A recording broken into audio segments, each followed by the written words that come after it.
Welcome to First Worship, part of the online ministry at Florence United Methodist Church. We're so happy that you could join us. Before part 2 of the sermon series, Second Chances, let's take a moment of prayer. Come, Holy Spirit, and kindle in us the fire of your love. Lord of creation, whose glory is around and within us, open our eyes to your wonders, that we may serve you with reverence and know your peace at our lives' end. Through Jesus Christ our Lord. Amen. Who am I? It's a simple question with a complicated answer. Most of us spend our lives hiding behind an image, a projection we create in hopes of controlling how other people see us. We want to appear as if we have it all together. We do this because we long for acceptance, and we falsely assume we aren't good enough as we are, so we project an idealized version of ourselves. We conceal our vulnerabilities, refuse to show any signs of weakness, and present as strong and capable. Yet, beneath the surface, we struggle with doubts about ourselves, and we wrestle with the fear of rejection. We carry the wounds of a lifetime of slights, insults, failures, and inadequacies. The persona that is supposed to foster acceptance ultimately leaves us feeling trapped, isolated, and alone. Not only do we put on a false front with others, but we do it with God too. We pretend to be more righteous than we really are, only to mess up again and again. Like Adam and Eve in the Garden of Eden, we try to hide our sin from God. All the while, we miss the point that God sees us at our worst and loves us just the same. Mike Foster, an author who has written extensively on second chances, expresses this so well. My truest, purest, non-negotiable identity is God's beloved. And despite my checkered past, my fabulous flops, my painful history, my deepest flaws, my boneheaded screw-ups, and yes, even beyond my own beliefs about myself, I am God's beloved. This is my foundational identity and the foundational identity of every human being. Recognizing our status as God's beloved is crucial because how we see ourselves is the engine that drives our relationships. If our self-understanding is defective or distorted, our whole life breaks down. The problem is that we carry that faulty definition into the larger story of our lives. We accept the lie that whatever ugly, unspeakable, and embarrassing things we've done are beyond God's ability to forgive us and to restore us in our relationship with Him. Instead of seeing ourselves as God's beloved, we reduce our identity to a single label: addict, divorced, black sheep, manic depressive, anorexic, bulimic, drunk, criminal, or failure. Our distorted identity makes us fall prey to what Foster calls the 5 condemnments. Now, we've heard of the 10 commandments, but these are the 5 condemnments. The first is, I don't deserve a second chance. The second is, I am my shame. I am my secrets. The third is, I will always feel and be this way. The fourth, I am defined by my worst moments. And fifth, my life, my dreams, my hopes no longer matter. Yet, God reaches out to us in our pain and brokenness. And just as Jesus did with the woman caught in adultery, He declares, I do not condemn you. Jesus does this because we are more than our mistakes. He does not define us by our inadequacies. The way Jesus sees us is firmly rooted in God's love for us. Brennan Manning said this, define yourself radically as one beloved by God. This is the true self. Every other identity is an illusion. How can we be sure that we are God's beloved children? Consider this. Last week we learned about the nature of God's unconditional love for us. When the prodigal son returned home, He didn't anticipate his father's compassionate response. So he prepared a confession designed to convince his father to hire him as a servant. In Luke's gospel, we read, "Then the son said to him, 'Father, I have sinned against heaven and before you. I am no longer worthy of being called your son.' But the father said to his slaves, 'Quickly, bring out a robe, the best one, and put it on him. Put a ring on his finger and sandals on his feet, and get the fatted calf and kill it, and let us eat and celebrate. For this son of mine was dead and is alive again. He was lost and is found.' And they began to celebrate." This story teaches us that it's God's nature to forgive, regardless of how badly we've messed up. But it also teaches that God transforms our brokenness and sinfulness into something new through His gracious love.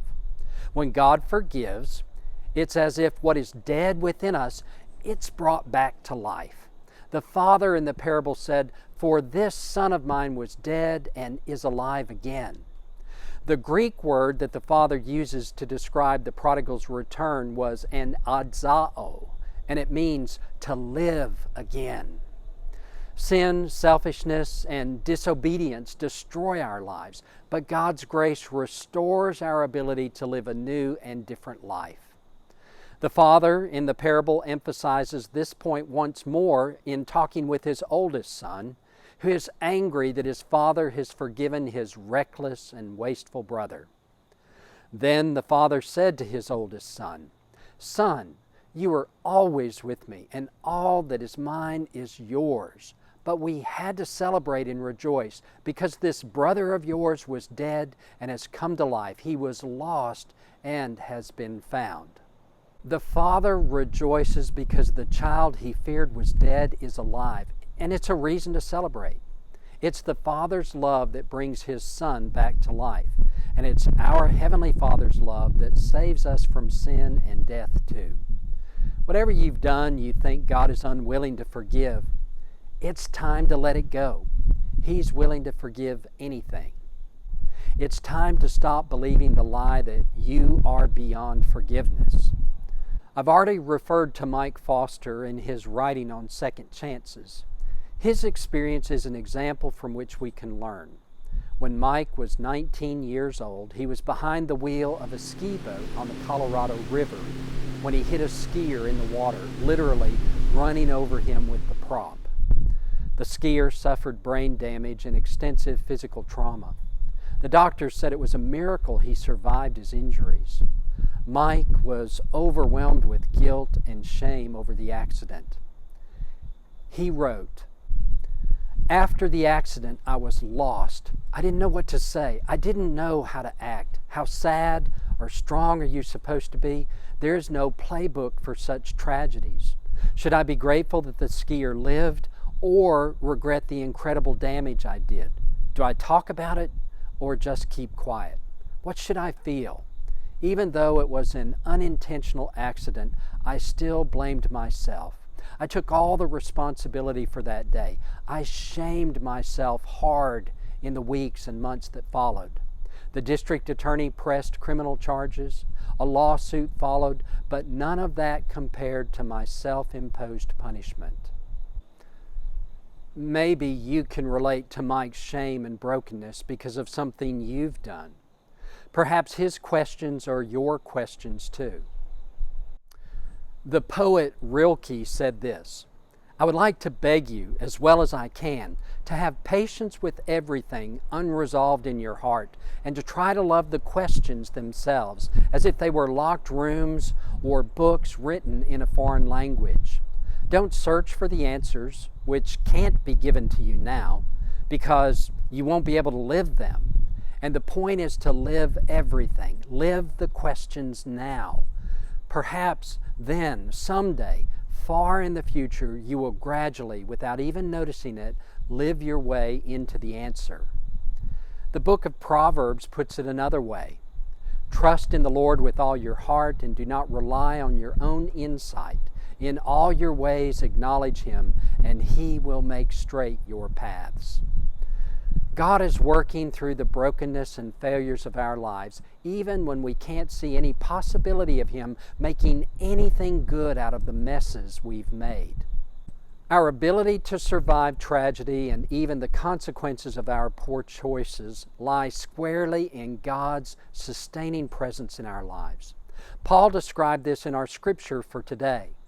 We are afflicted in every way, but not crushed, perplexed, but not driven to despair, persecuted, but not forsaken, struck down, but not destroyed, always carrying in the body the death of Jesus, so that the life of Jesus may also be made visible in our bodies. When our lives come crashing in, we're not down for the count because God is rewriting the script where defeat becomes a victory. It's the message of the cross where God took a tragedy and made it into a triumph. Therefore, as Paul said, we know that the one who raised the Lord Jesus will raise us also with Jesus and will bring us with you into His presence. It's more than just giving us back our lives. God isn't content to just restore us to what we were. No, God uses our failures and disappointments as elements in our recreation, making us into someone far better than before. Last week I shared about the Ketsatsa ceremony. It was a ceremonial banishment for any Jew who lost their inheritance to the Gentiles. Offenders were stopped at the city limits and kept from returning home. An elder of the village would throw an earthenware jar filled with burnt corn and nuts at the offender's feet. Not only did it symbolize his separation from his community, but it was a reminder that he would spend the rest of his life picking up the pieces of his shattered life. But in Jesus' telling of the story of the prodigal son, the father steps in to prevent the Ketsatsa ceremony from taking place. He forgives his son and restores his life. Consider this. Kintsugi is the Japanese art of repairing broken pottery by bonding the fractured pieces with an adhesive mixed with powdered gold, silver, or platinum. In Kintsugi, the broken lines of the repair are not hidden or disguised, they're emphasized. Makoto Fujimura, an artist and Christian theologian, states, Kintsugi does not just fix or repair a broken vessel, rather the technique makes the broken pottery even more beautiful than the original. The Kintsugi master will take the broken shards and create a restored piece that makes the broken parts even more visually sophisticated. Likewise, Christ came not to fix us, not just to restore us, but to make us a new creation. Kintsugi treats breakage and repair as part of the history of an object rather than something to hide or disguise. The broken lines of gold-infused adhesive make the structure of the pottery stronger and more beautiful. Likewise, our brokenness and God's restoration are part of the story of our salvation. God picks up the shattered shards of sin, grief, and shame, pieces them back together in a way that not only makes us stronger, but even more beautiful. Even when our lives feel beyond repair, God picks up the broken pieces and reassembles them in a way that makes us stronger and more beautiful. We can't do it on our own. It's a work of art in us that only God can create. Paul put it this way, we have this treasure in clay jars so that it may be made clear that His extraordinary power belongs to God and does not come from us. Out of the brokenness and shame of our fragile lives, God does His best work of redeeming our mess and making us into something new and even more beautiful. You can trust in God's nature to forgive. He'll give you a second chance, a third chance, or a millionth chance if you need it. Just trust Him to forgive you. In the name of the Father, and the Son, and the Holy Spirit. Amen. O God of new beginnings and second chances, here I am again.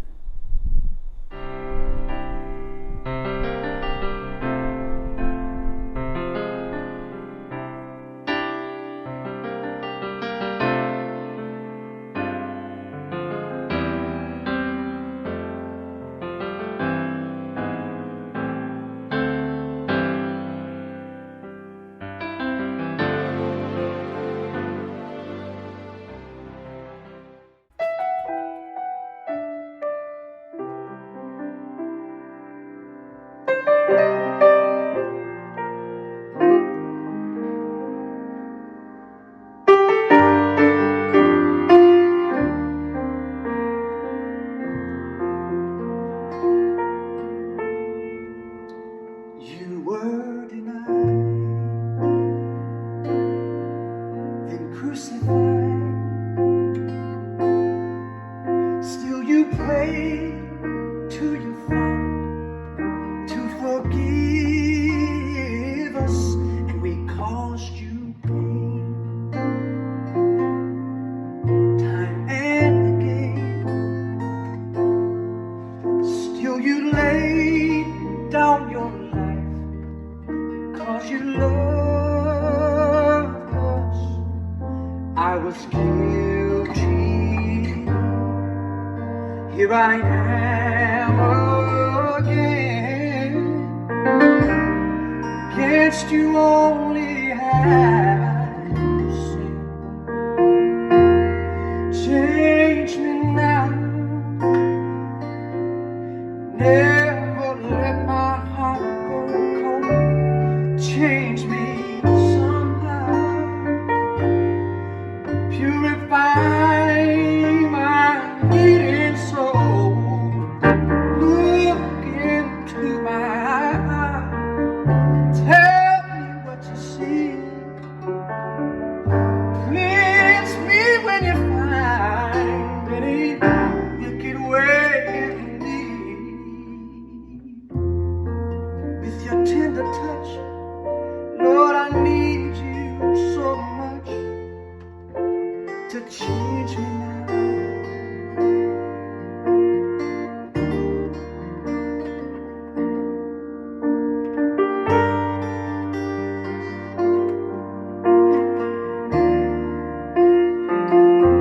The seeds I've sown, all the deeds I've done,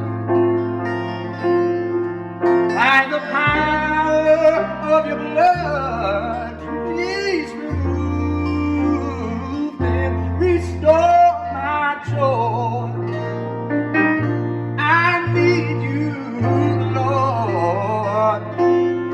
I need more of your love so you can use me. Will you search my heart with your holy light? Take every wrong and make it right. Lord, hear my cry. Change me now. Never let my heart grow cold. Change me somehow. Purify my needy soul. Look into my heart. Tell me what you see. Cleanse me when you find any wicked way in me. With your tender touch, Lord, I need you so much to change